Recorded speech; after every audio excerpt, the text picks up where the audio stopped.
Warning, this podcast has stories of real-life events and true crime that happens every day. These stories may contain adult language and graphic or disturbing details not suitable for everyone. Listener discretion is advised.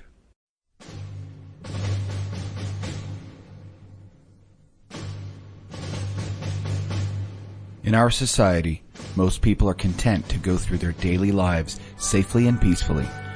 But our society is not always safe or peaceful. For that reason, some men and women answer a higher calling to defend and protect their fellow man. You probably know someone who is one of these people, or maybe you are one of these people. The ones who see and do the things most people would never want to. These things are sometimes heroic and beautiful, but often they are horrific and terrifying. It's these things they don't share about with other people. It's these things they carry with them, so you don't have to. But when they get together, they talk to each other about them. And they call these stories war stories. Welcome to another episode of War Stories. I'm Tom. And I'm Chuck. And Chuck, I like these episodes because we have one of our friends. We have a returning guest.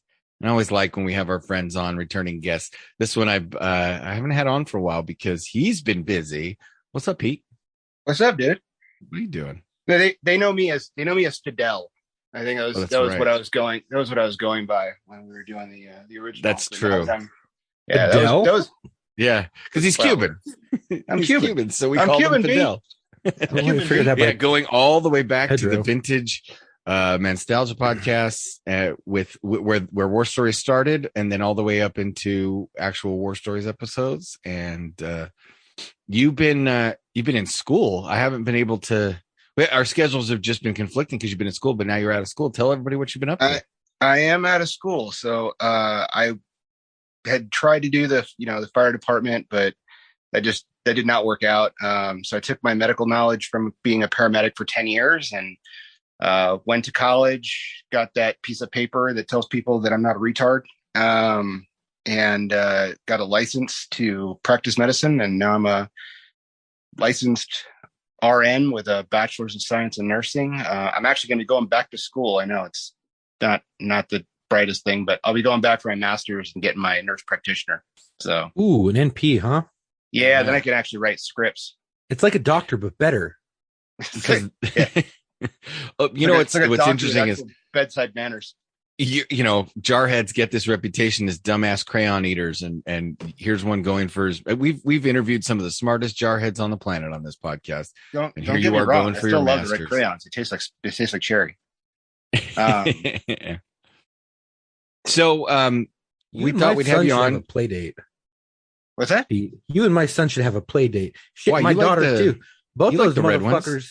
No, I don't want to like fight your kids. I don't want to fight your kids for the Dude, they're crayons. fucking. You I'm like, eat where the fucking what's your crayons favorite from? color? The purple ones because they taste like grape drink. No, It's purple I drink. don't eat Not fucking grape drink, purple drink. crayons. Yeah, anything What's this, that grape? says it's grape flavored is not grape flavored at all. If you've ever No. noticed, but Purple. It tastes. Purple, What does it taste purple. like? It tastes like purple. purple Sugar drink, and water. purple drink. Anyway, Purple sugar water. so you from the Marine Corps to the fire department to nursing, and now you're Yeah. going for your master's, man. That's Yeah. crazy. Good for you. Yeah. How long is that going to take? Another 2 or 3 years? It's 2 years. Masters will be 2 years, but then I have another another year worth of clinicals that I'll have to go through where I'll be practicing under the guy, under the supervision, and I have another nurse practitioner or doctor. So I've got a couple of friends that are doctors that are willing to take me on once I get through the classroom portion. So See, so all of you people, the Marine Corps is just as much of a stepping stone, if not more. yeah, it's the stepping stone that's wet and makes you fall and break every freaking bone in your you come out. That's right. I've met a lot of CEOs and people high up in business positions, especially in the private sector, that the moment they hear that you're in the military, like, or Marine Corps, and you're like, yeah, and they're like, oh, so was I. And then you never knew about them. And then other people are like, look next to him and like, oh shit. And then you have a bond. The Marine Corps underground is a very big thing. So is the Army underground, Navy underground, Yeah. there's a bro, It's- you know, the Bamboo Telegraph resource, like it's almost like a fraternity would be only better, right? Like fraternities have really dumb traditions. So do the military. Fraternities, it's a lifelong organization of people that will look out for you, you know, and help you through life. So is the military. It's just that fraternities don't get to go out and kill people. Well, a lot of people, it's funny because like a lot of people are like, oh, you're so moto because you have your Marine Corps this and you wear your Marine Corps shirt and you have your Marine Corps that. And I'm just looking at them like, you know, I'm just telegraphing this to other Marines when I need some shit, right? Like, oh, you work at a car dealership and I'm buying a freaking new car. Cool. You want to hook me up with the friends and family discount? Oh yeah, brother, I got you. No problem. Right. You know, I call because I need a plumber, and the guy shows up and he goes, "Oh, you were in the Marines? Yeah. Oh, me too. I was back Secret in handshake. 1997. Oh, Semper Fi. Rock on." And then Yep. next thing you know, it's like, "Oh man, yeah, I got you for parts." It's across so many of our sheepdog, first responder, you know, cultures. Like, you know, you meet a retired cop or you meet somebody who is a cop and you're on the job. Oh yeah. And then all of a sudden just they're all that usual getting to know you bullshit. What kind of a person are you melts away and you start talking in a way that really is and it's a lot like this podcast. We've sat with people we've never met before and we just instantly are able to rap about stuff because of shared experiences. So funny enough, so I actually, because I'm a genius and I like to stress myself out, I bought a house while I was in school. Because you should have told me, bro. I could have helped you out. Yeah, right. I'm dead serious. Next, if you need a refi, I got you. Okay, I might do that. No, like friends and family discount, Marine Corps, right? You know, Marine Corps, Marine Corps right? hookup. Exactly. I'm telling you, I told you. Now you know. So anyway, we decided to buy our house, and but you know, don't know the neighbors, nothing. So I show up, finally start moving in. Neighbors start coming out of the woodwork, see who's the new douchebag in the neighborhood. And I put my Marine Corps flag out. The next thing I know, I got 3 guys coming over going, "Hey, Devil Dog." And then my next door neighbors come out, and one was retired LA County Sheriff. I got a neighbor across the street who's a retired LAPD officer. I got my other next door neighbor is a captain with a fire agency out here. I could guess pretty accurately what city, or I can get it down to probably one of 3 places that you moved. Yeah, with that kind of a demographic in your neighborhood, I could probably get it down to one of 3 places where you moved. So, but yeah, it's been it's been that way. It's oh, you were in the service. Yeah. Oh, okay. What did you do when you got out? Oh, I was paramedic for 10 years. Now I'm a nurse. Oh, okay. Well, yeah, I did. I was at LAP for 27 years and just retired like 2 years ago. So I've been living that life. Now I have somebody that'll watch my house whenever I go out. He calls me up like, "Hey, I need some help with the fence that I'm putting in the backyard." Yeah, no problem. I come over, help him with that. Mm-hmm. And it's just. You get to skip the 5 or 10 years that it takes to get to know your neighbors before you can actually start doing that kind of crap. Yeah. Well, I mean, if you live in Southern California, up here, like I met a neighbor one time and he's like, "Hey, if you need to use my snowblower because it's your first year up here and you don't have one, you can come use it at any time. I'm always home."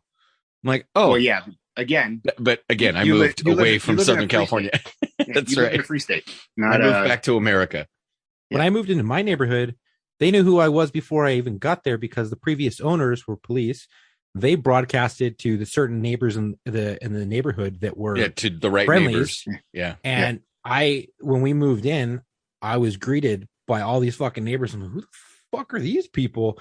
And a friend of mine actually lives right up the street who's another police. And they all came up and greeted, and then I threw up my flags, and then they were like, the next door neighbor was like, "Oh, you're a Marine?" I was like, "Yeah." He goes, "Me too." Cool. Got drunk with him one night, and it was a little awkward, but exactly. Yeah. But Good yeah, times. this is great. Let me watch your my favorite neighbor though is lives on the other side, the next street over. He's not a neighbor, but I drive by his house every day, and he's got a Marine Corps flag, he's got a thin blue line flag, and he's got a "Let's Go Brendan" flag. Right. Exactly. And let's face it, like, when you see those things, you can make some pretty good assumptions that those are your people. It's the same reason, like, when Metallica fans wear Metallica shirts, you know, to the Metallica to other concerts and stuff. You always try to throw up a sign that shows what tribe you belong to, because we're all tribal. It's for, honestly, masks have become a political statement, because you see people, and I've heard people say this. I've literally, it's a little different. Well, yeah. I just mean, like, now that people are kind of acknowledging that they don't need them, they're still wearing them. In a lot of cases, I've heard people literally say, I don't want to be confused with an anti-vaxxer Trump supporter, so I still wear my mask to let people know that I'm a Biden supporter or that I'm pro-vaccine. And it's like, are you kidding me? Like, okay, you do you. I don't give a flying shit. You look like an idiot, you know, whatever. Wear it on my chin. I put it on, but I put it right here. Like a chin strap. You get the head nods from other people who aren't wearing masks, and they're like, yeah, what's up, dude? I'm half a rebel. Yeah, but people don't come up to me because every time I see somebody in one of like today when I had to go pick up some meds, and I walked in, there's like 3 guys in there. They all don't have their masks on, and I just kind of went, fuck it. I just took mine off. I was like, they're gonna throw all 3 of us out then, because I'm not saying shit. Well, that's where we're at. We're at the point. The guy comes over, shakes my hand. He goes, good job. Good job. That's where we're at. We're at the point where people are going to need to start to say, I will walk into a business, right? Because I live on the border of 2 states, right? I can literally like walk into Washington from where I work. It's on the state line. And Washington still has a lot of mask stuff going on, and Idaho doesn't. And I will walk into a store, and if they're like, oh, sir, did you need a mask? I'm like, no, I didn't. And they go, well, we require you to wear one. So I can give you one if you want to be shopping in the store. I'm like, no, that's okay. I'll leave. And I have walked out of enough stores now to have heard management say to people things like, don't say that. Just let it go. Like, if nobody's complaining, just let it go. Because they're the bottom line is they're losing out on, the almighty dollar is speaking, and they're losing out. So yeah. Yeah, and we're at the point now where the different variants and how the virus is mutated has gotten it to the point where it's to a certain extent, the majority of the population, if you do get it, you're gonna be down for like 2 or 3 days. You're gonna have it's the new flu essentially. Yeah, Omicron is the gift that keeps on giving, because everybody's gonna get it. It's going to stop making people afraid, and you're going to be down for a couple of days and back at it. And that's it. Yeah. But that's the way most viruses usually go. It's very rare that you get a virus that as it gets more virulent and it gets, it's easier to spread, that it gets more deadly, or it stays as deadly. Usually it has to give up one for the other. If it's going to spread more, it's not going to be as deadly, because turns out that's what happens when you don't fucking engineer it in a lab. Oh, holy shit! Did you see the documents that came out from DARPA? Yes. Mm-hmm. Oops. For those of you that aren't aware, there's been some leaked memos, or was it leaked or Freedom of Information Act? I don't know. It's a FOIA. Is it FOIA? Someone got a FOIA act. And if you don't know what DARPA is, DARPA should scare all of you.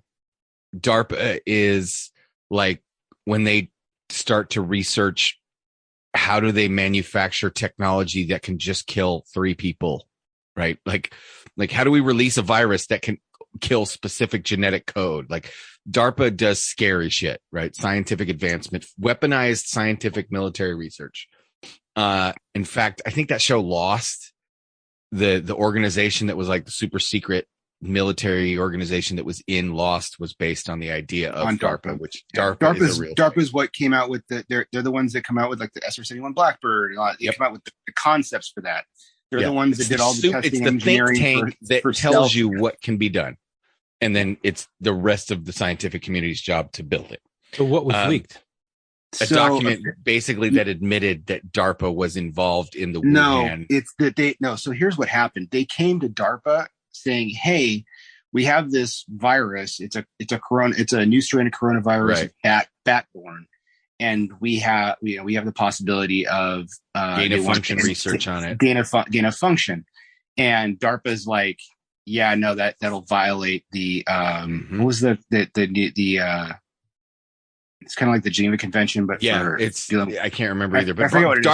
DARPA passed. DARPA said, we get it, no, but that good. violates the gain of function, more research vows, and all that kind of stuff. Moratorium. Yeah, there was a moratorium on it, and then they came out with Fauci's group said, no, it won't. We're going to do it anyway. Yeah, and they Fauci likes to kill he's dogs. listed on there.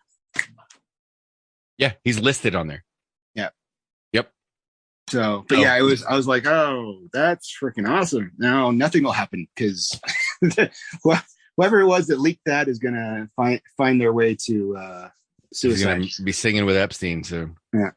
So, well, speaking of pandemic, we have something you want to talk about an EMS story from your EMS days that kind of is pandemic adjacent in that it involves being a public safety employee during a different kind of public health hazard that, in my opinion, is an actual like holy shit, scary public health hazard. So take it away, my brother. The floor is yours. What's your story? All right. So I prior to doing all this, I worked as a paramedic with American Medical Response.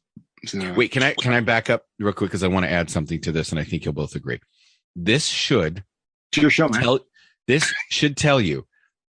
story should tell you exactly what you need to know about how much the quote unquote concern for healthcare workers, police officers, and firefighters during the COVID pandemic was manufactured and political, because what you're about to hear is how they actually treat you when there's something dangerous out on the street that they do. Yeah. So here you go. And I'll piggyback off of whatever fucking Pete says. Yeah, because Chuck knows where this is going. I was working with it, and there's some scary shit. Yeah.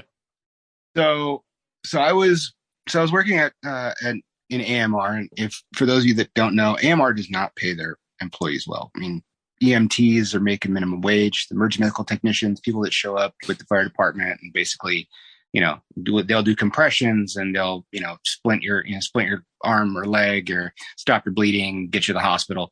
These are medical professionals, and they're making minimum wage. Like guys that work at In-N-Out are making $2 to $3 more an hour than EMTs make. Paramedics, not much better, making like I think when I left after 10 years, I was making 16 something an hour. Holy shit! Yeah. Whoa. It was pretty bad. We talk about this a lot on the show. EMTs and paramedics don't get paid enough, period. Just like the Marine Corps, the redheaded stepchildren of EMS. So anyway, I'm working on the ambulance. My partner and I, we've been together for a while. So we kind of know how we think.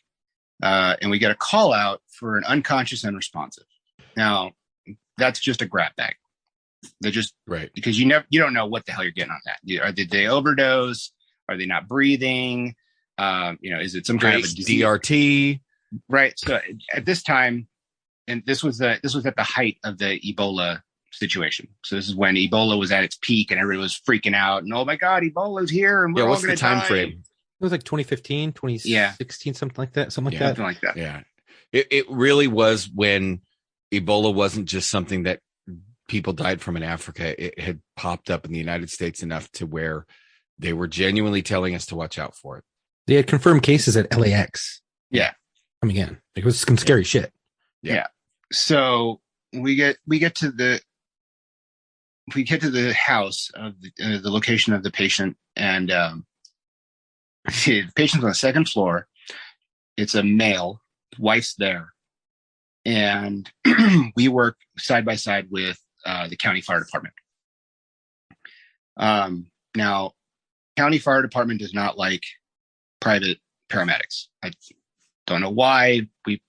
We're on the same team, we're working for the same goal, but for some reason they don't like us. And we happened to make it there. They were short staffed on their squads, which is their paramedics for the fire department. So we were on scene by ourselves with the fire engine, which is just a captain and like two other EMTs, which is the engineer and the firefighter on the rig. We go in and this guy's on his bed. The wife's like, he came home from work and I haven't been able to wake him. And now it's like, he's been asleep for 6 hours and I cannot do anything to wake him up. And the wife's like freaking out. So we go over and we're like, all right, so what's he been doing? The basic questioning, where's he been? Anybody been sick in the house? Is he, taking any medications, whatever. And she goes, no, he doesn't take any medications. No, he just came home from work. Well, what does he do for work? He's a police officer. He's a detective. Oh shit. And I'm like, okay, where does he now, work? let me ask you, how much did that change things for you? So dealing with the public is different than dealing with law enforcement, EMS, whatever. Right. That's why I asked. There's not just because you have the professional courtesy that you apply to, because you immediately, all right, I know something about this individual. They're not just Joe Schmo off the street. This person has a background. Cool. Right.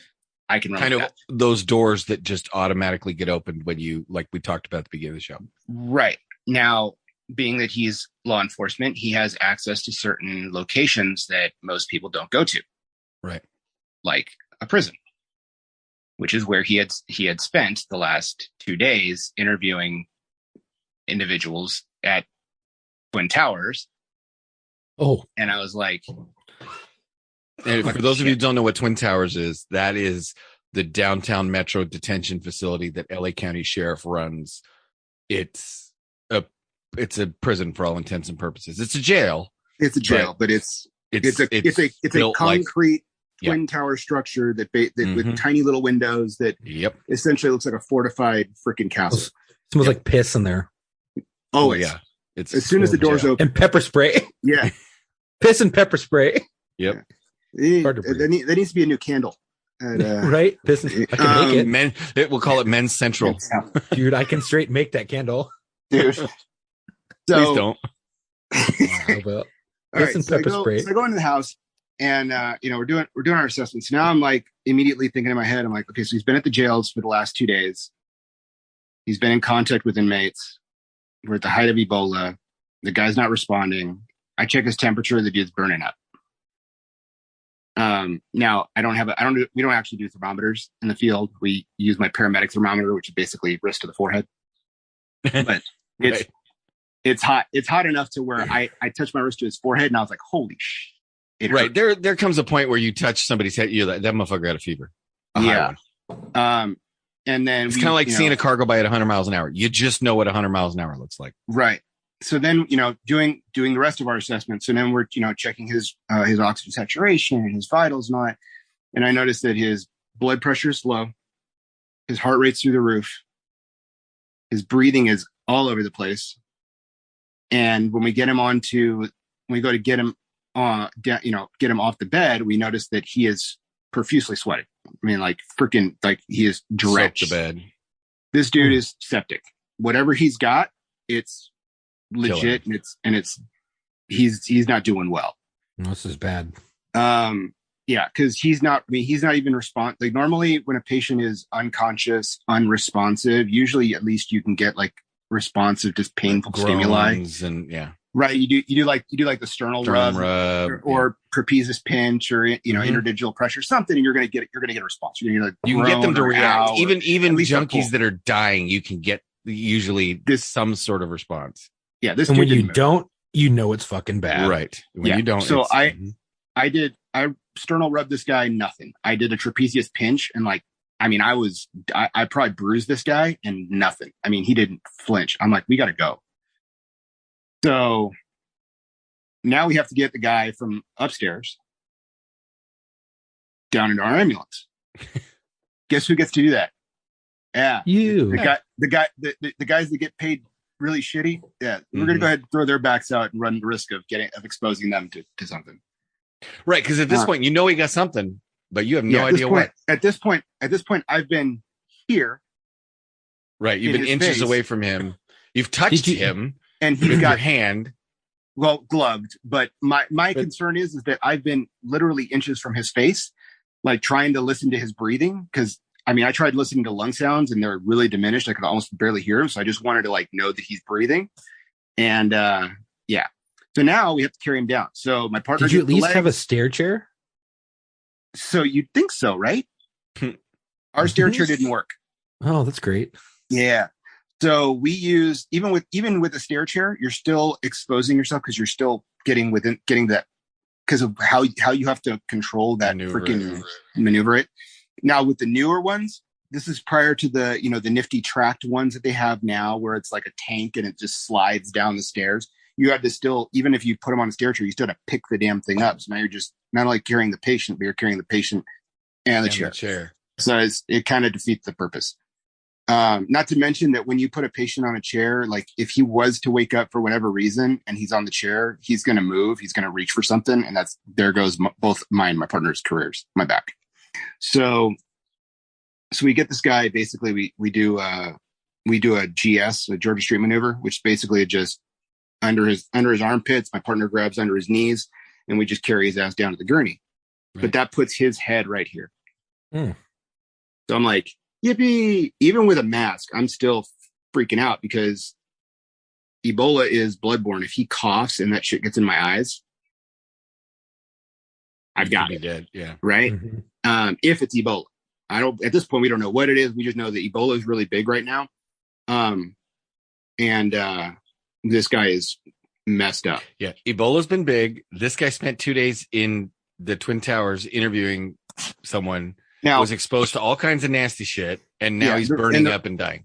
And the reason that the jails are a big aspect is because it's a confined space. The two most common places where you see these outbreaks and see shit move really fast is jails and con homes, because they're enclosed locations. They have people that have close contact with each other. There's no breathing room. And they do nasty shit. And they do nasty. Yeah. They don't, in jails, they don't take care of themselves. In con homes, they don't get taken care of. So. Yeah. Right. Ask anybody about a MRSA outbreak at a jail and how fun that is. Oof. It's gross. Or syphilis in a con home. Ooh.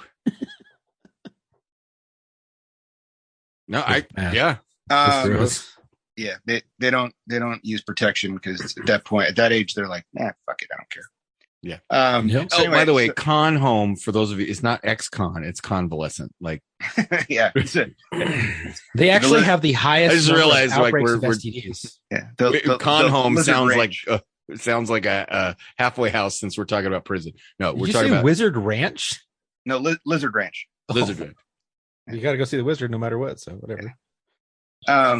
So anyways, we get this guy downstairs, we get him on the gurney, and it's still just us and the fire engine. The squad still hasn't come. They don't even have an ETA on them. So I tell the captain, hey, I'm like, I'm just gonna take him. I'm like, I'm not sitting around waiting for half an hour for your squad to show up. I'm like, we're just gonna go. And he goes, no, you're not. So this is where, yeah, this is where the issue comes in, because captains are in charge of the scene. A fire captain is in charge of the scene. However, patient care falls under the jurisdiction of the highest medical authority on scene. So at that point, it's the paramedic, which is me. Right. And the captains don't like to give up their authority. So I've had a couple of times where I've had new captains that don't know me, that they don't like to just kind of hand off the scene or hand off the patient, not the scene, but the patient. Right. And unfortunately, this was one of those situations. So I had to kind of basically tell him to go pound sand, shut my door to the back of my ambulance. So if we had him in there, I just started treating him and calling the hospital saying, hey, this is what we got. We're coming in, blah, blah, blah. Yeah, you can have the house, the bed sheets, you can have all that. I'm going to take the person. The captain on 3 occasions tried to open the door. And I finally told my partner, I said, if he opens the door again, call the sheriffs, and I'm having him arrested for delay of patient care. Because now he's endangering the life of a patient, and I can't fucking have that. So at that point, the captain threw his hands up and got on the phone with my supervisor. I didn't care because I was already on my way to the hospital. I could not get a line on this guy to save my life, or to save his life in this case. Shit. His veins were he was so dehydrated. His BP was such shit that they were flat. They were collapsed. And every time that I would try and start a line, it would blow. Oh, so finally ended up getting an external jugular, the EJ, right on the outside of the neck. It's a nice big needle. I got a 14 gauge in there. I was able to push some fluids because when patients are septic, that's usually what they need. Is the first thing you want to maintain their blood pressure. So, get to the call the hospital, say, hey, this is what we got coming in. You might, establish whatever protocols you got. I don't know what this patient has, but given, symptoms and situation, blah, blah, blah. So hospital says, okay, we got you. Gives me my orders. Get to the hospital. That goes off without a hitch. Call my supervisor. Hey, just let you know, we're going to be out of service. I'm like, we're not sure what we brought in. We have to, we can't go see other patients now because of, being in contact with areas. We have to decontaminate the ambulance. So we have to wait until results come back. And he's like, no, you don't. You're not contagious. It would still be in gestational period. So you decontaminate your rig, get back out there. Oh, wow. I'm like, doesn't surprise me though. No, doesn't. So now so I'm gonna give you the basic rule that I was always taught, and I'm not an EMT, I'm not a paramedic, I'm not a doctor, I'm not even close to any of those things. But common sense tells me if you have a fever, you're contagious. Just saying. Yeah. And also, if you're in the gestational period, and he's like, well, you're in the gestational period if you've got it. So, it's fine. Wait, what am I gestating? I kind of want to know that. Anyway. Yeah. No, like you said, Chuck, not surprised, but very disappointed. Yeah. Not surprised considering what I went through during this time. Yeah. So I went to, so we go do our decontamination, and, they're like, no, you're still in there. We're low on rigs, which the problem, and this is one of the biggest things that I have an issue with, is that private ambulance companies, if they have a 911 contract, ambulances dedicated for 911 should not be used for inter-facility transports. They shouldn't. And the reason, because where I live, we have a posting schedule. So as certain level of ambulances go down, you only have a certain number, you have to get moved to, you can cover other areas. And we have a location called 111 Bravo, which is basically you're the last ambulance in the entire valley. So the entire valley in which I live, if they only have one ambulance, it goes to this one location. If you drive by that location, you'll see an ambulance there almost every day, all the time. Because they have a tendency to take more calls for interfacility transports than they can handle. And then they basically put a strain on the 911 system. Money. Yeah. So anyway, that's just in case anybody's wondering, those what is it? IFTs, interfacility transfers that they bill those. Yeah.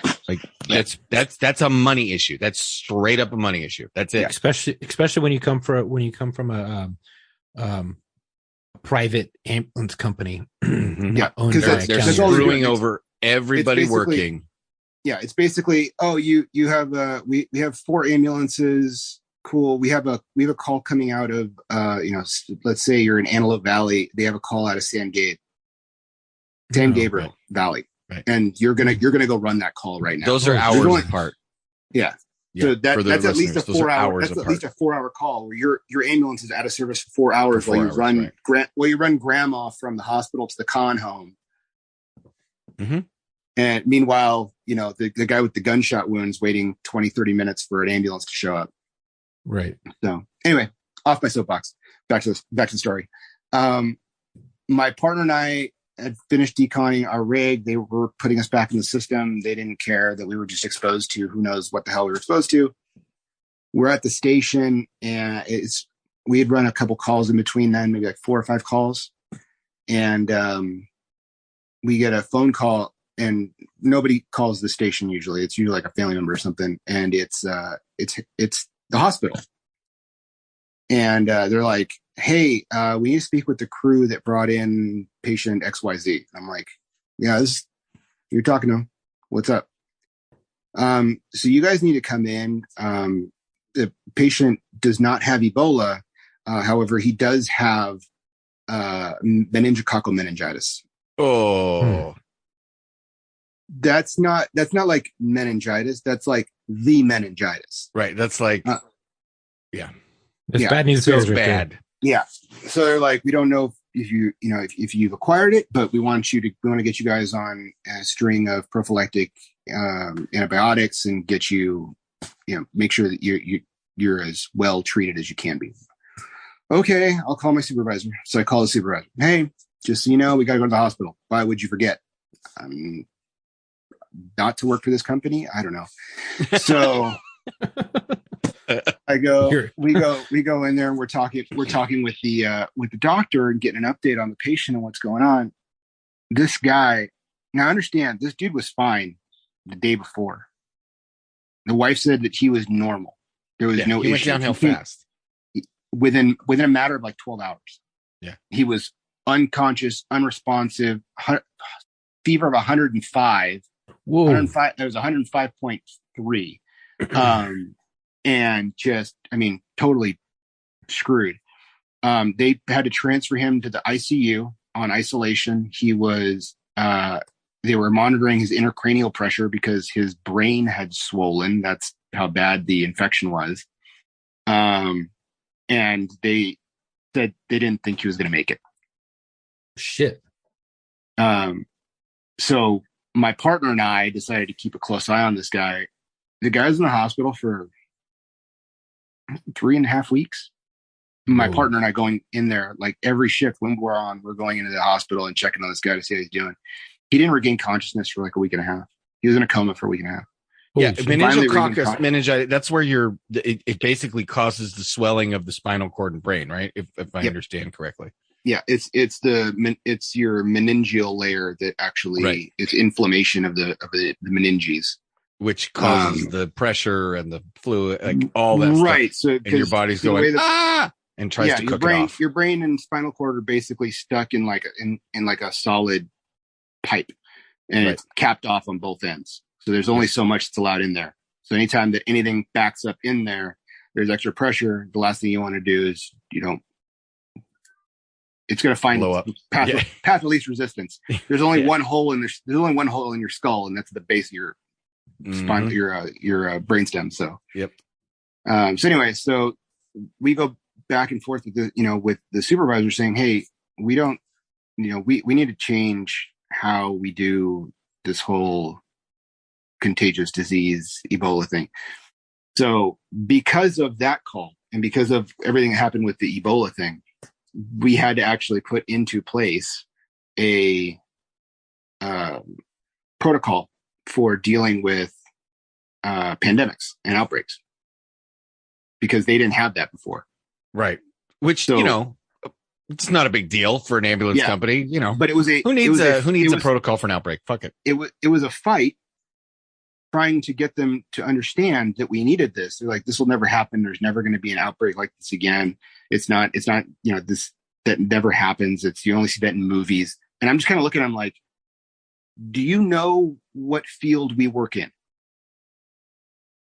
Fast forward to 2019, 2020.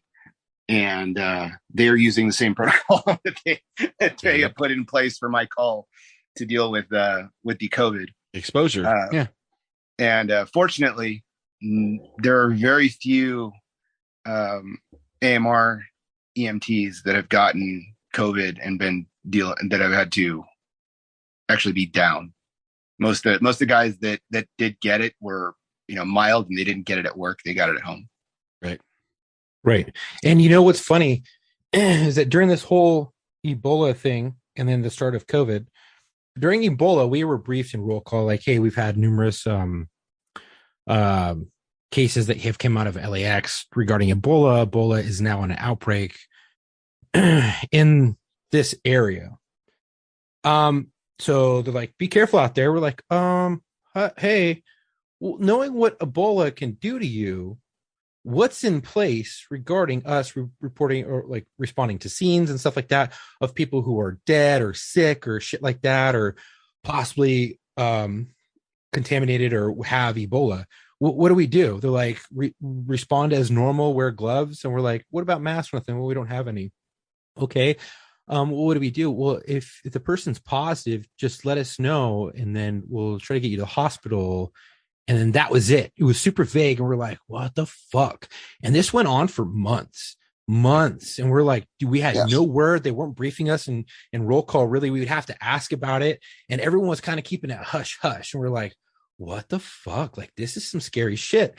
Like, Ebola will fucking kill you if you get it. It's basically a death sentence. You get it, you're dead. Basically, you're just gonna have to wait to run the symptoms and then die.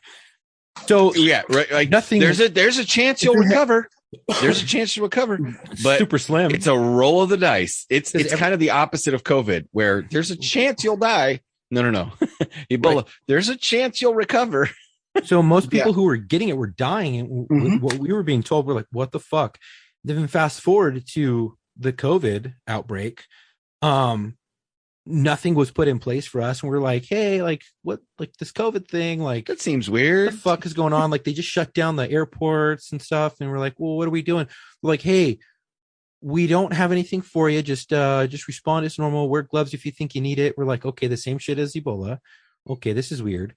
All right, well, what do we do? And then finally one day they're like, hey, go get your masks. And we're like, okay, look, we're gonna hand out. Mind you, we had a bunch of fires in California. It was like all of California was on fire. Yeah, at one point, the entire God was trying to get rid of us. Right, they were giving us these old mechanic gloves you get at Harbor Freight or goggles, the big plastic ones that like the shot glasses that you had couldn't see in science class in 1988. Like, with these big leather gardening gloves that you basically too big for your hands, no matter how big you are, and then this dusk mask that basically at the fires when you're trying to wear it.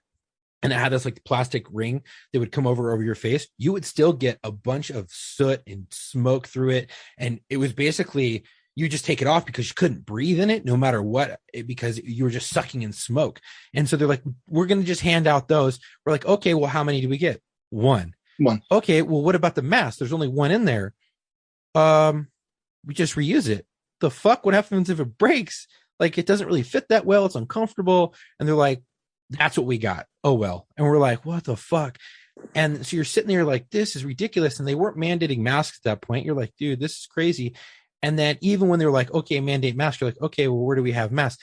They gave us some like fucking t-shirts that were like cut holes, like homemade things. Oh, yeah. Didn't fit my face. It came to like right here because I'm a bigger guy, and these fit like basically children and small females' faces.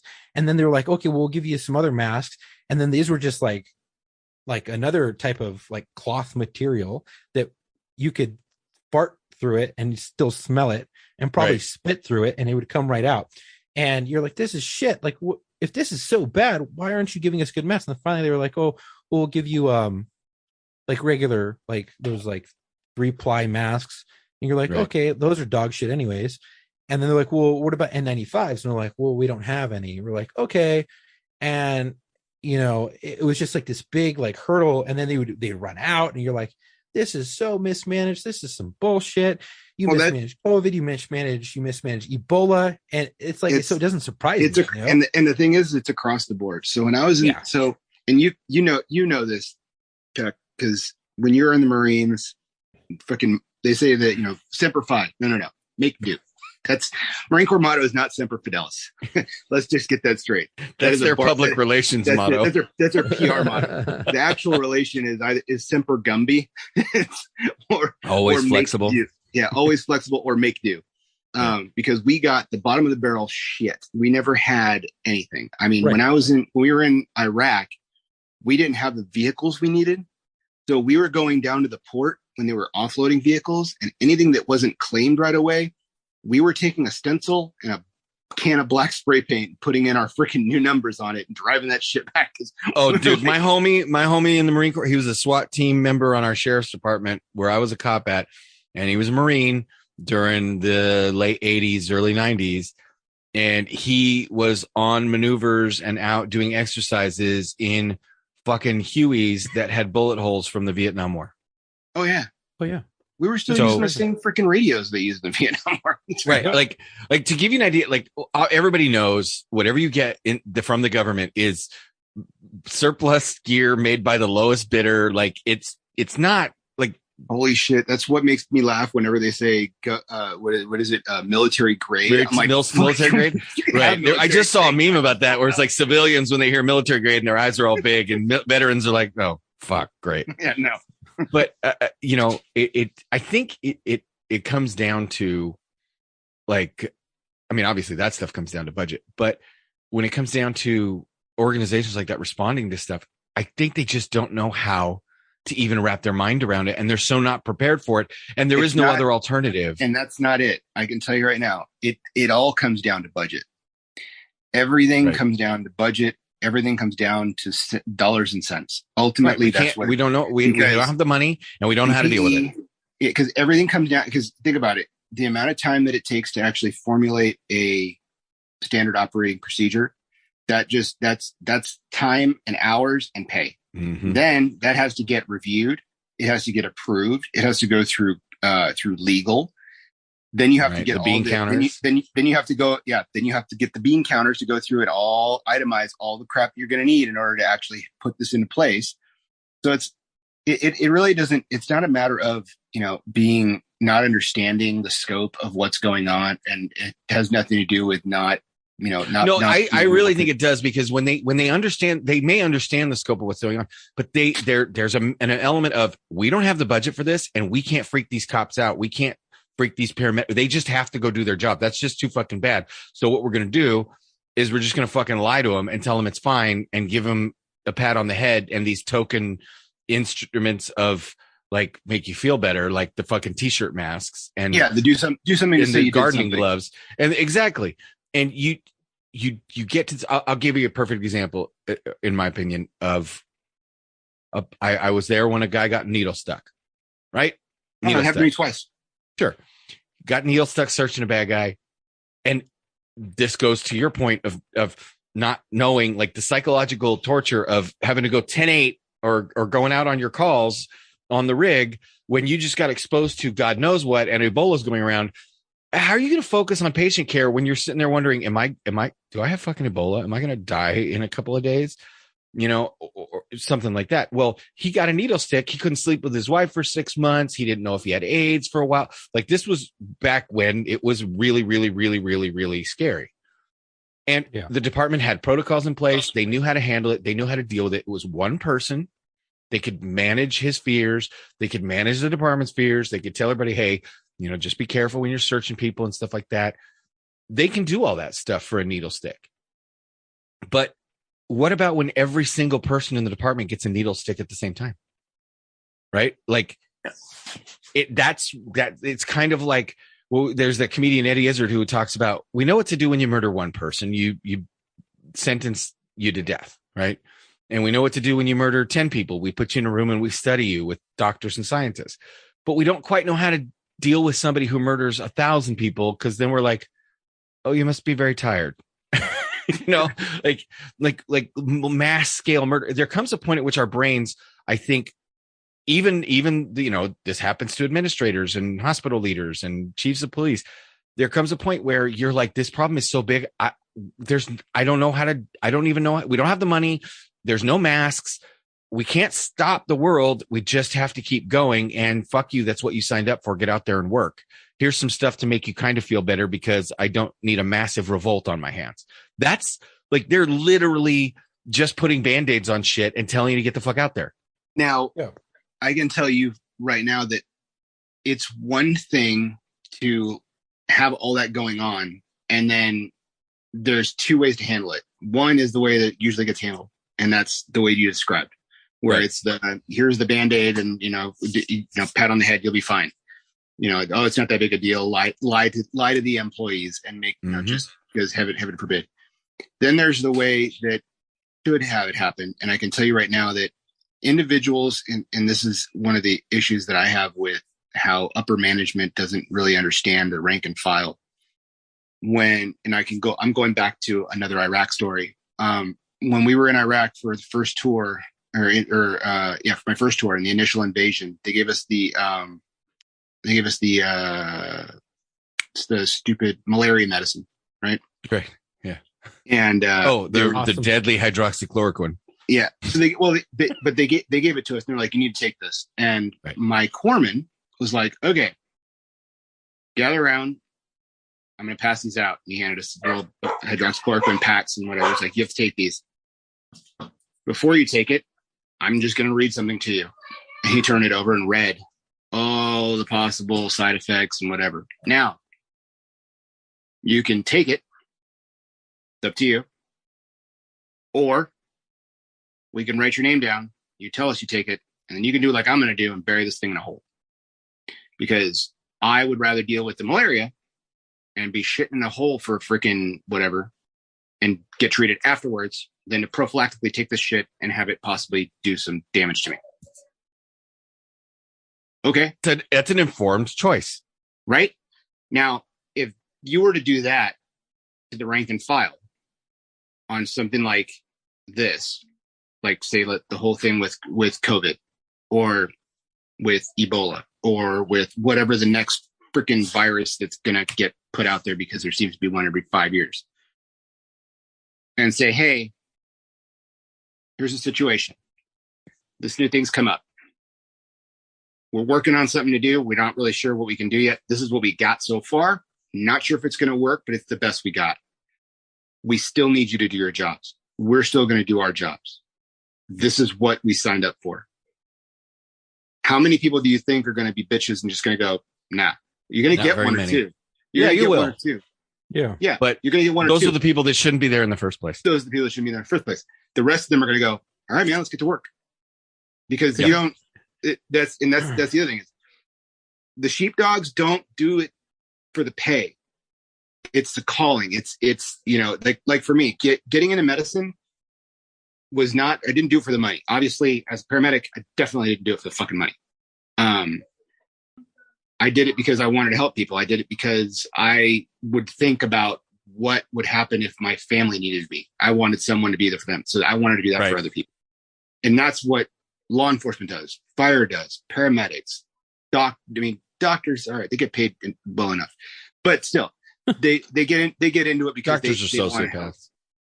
sociopaths. And Not that's that there's the anything thing. wrong with It's- sociopaths, I guess. I've gotten to the point now where I just get tired of the bullshit. So I just go up to somebody and because you can smell it, you know, when someone's trying to lay it on thick and they're trying to pull some bullshit. I just started calling them out on it. I just stopped giving a fuck. I'm like, look, Yeah. give it to me straight. Tell me what the problem is and let's get back to work.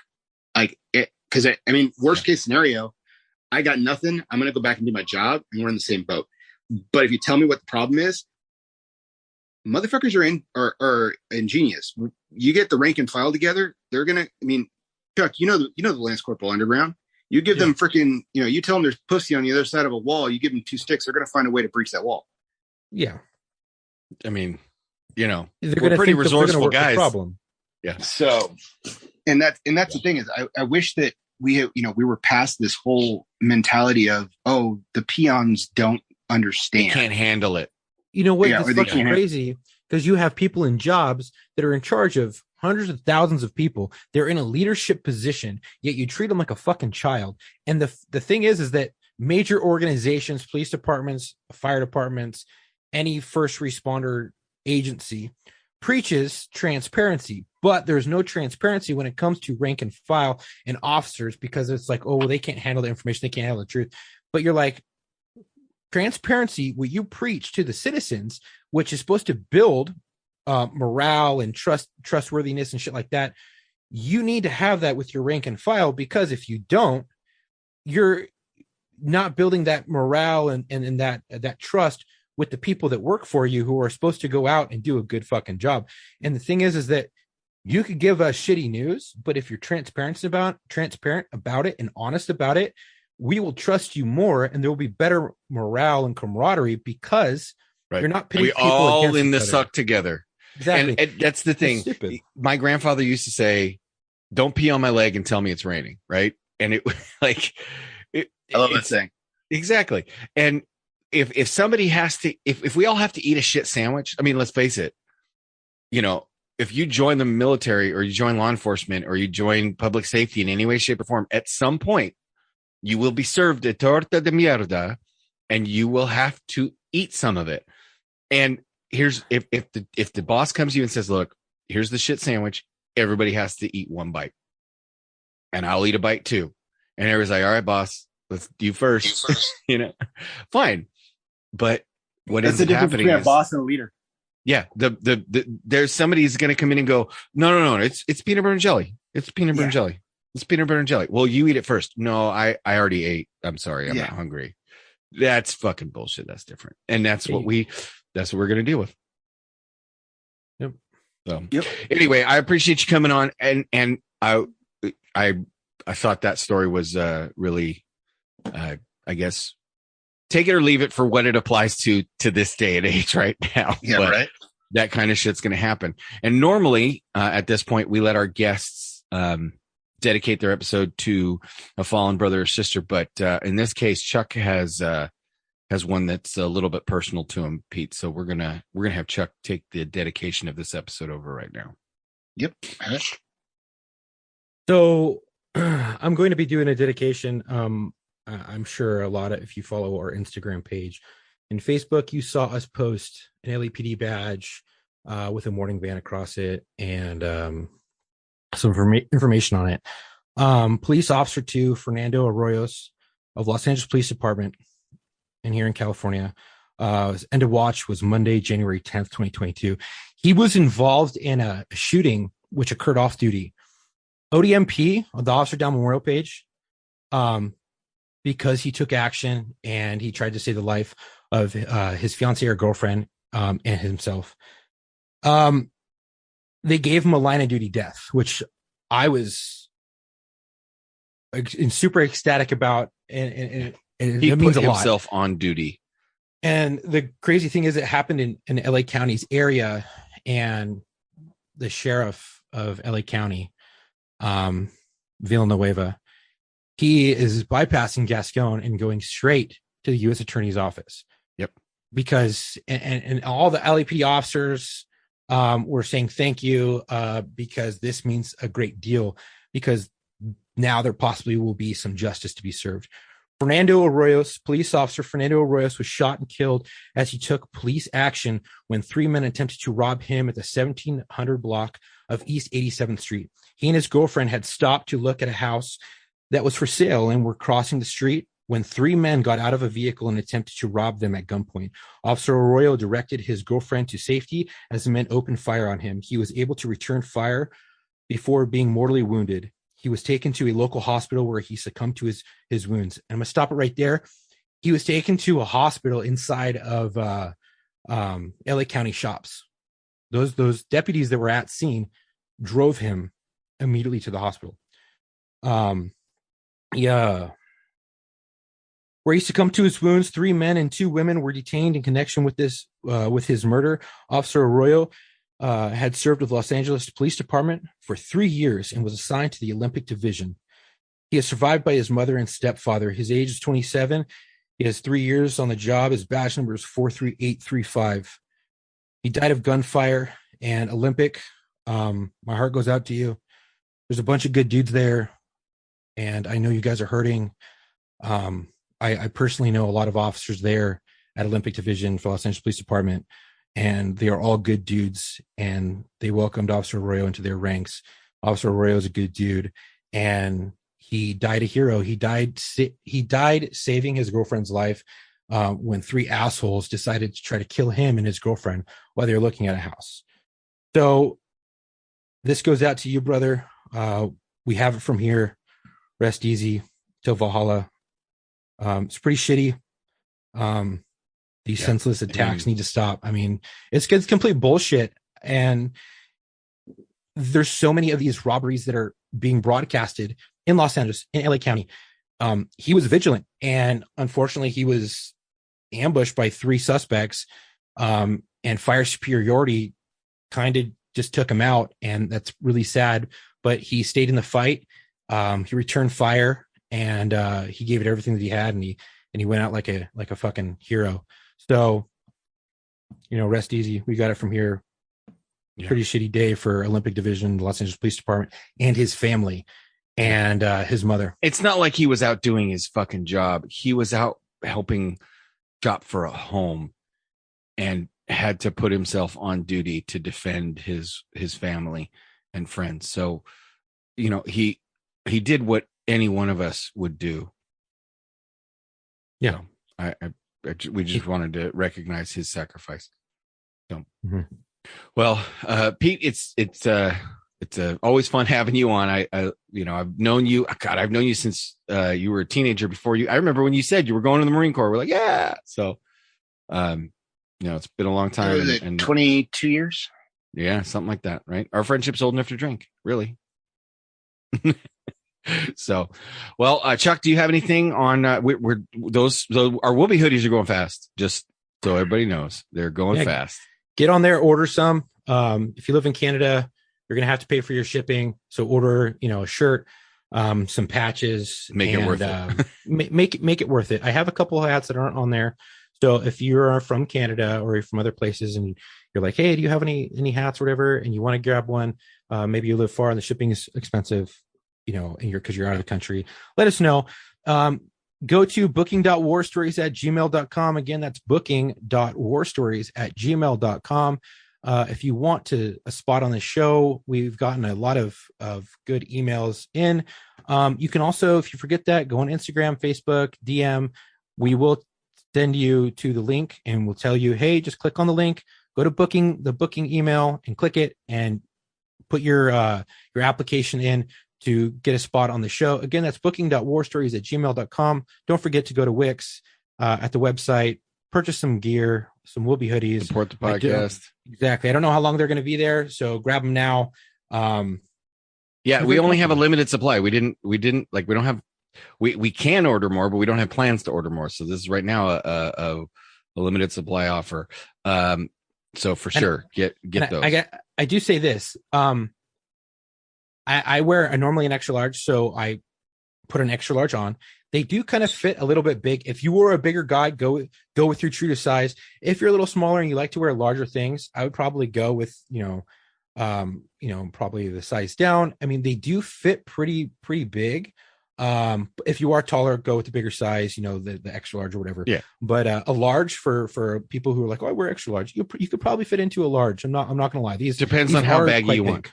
Yeah. It also depends if you're concealing. I like it a little bit of drag because I conceal a firearm, so I do like it for that. So I wear a lot of larger clothes. But yeah, and be advised when you email us, we are going to ask you, what do you want to come on and talk about? So one of the quickest ways to eliminate yourself from contention is when we say, well, what story do you want to tell? To go, oh, I don't know. I wanted, I had some stuff. We let us know what you want to talk about. It helps us to decide, who, what, when, where, why. Just put That's it right in there in the email, and it helps us quickly go through it. And then we can contact you and talk with you. You can also put your cell phone number in there because it's a lot faster to speak through cell phone than it is through an email. And sometimes you guys don't see the email. So you can throw your cell phone number in there. We give you a call too as well. But please put in the reason why you want to come on. So Pete, thanks for coming on. I appreciate it as always. Thanks for having me. Yeah, and we'll have you back on again. Hey, you're crazy for going back to school, but we'll have you back on, and we'll talk about. We already do that. Yeah, that's true. I mean, you went in the Marine Corps, worked in EMS. If you weren't crazy before you went in, you're at least crazy now. So, well, until our next episode, come home with your shield or on it.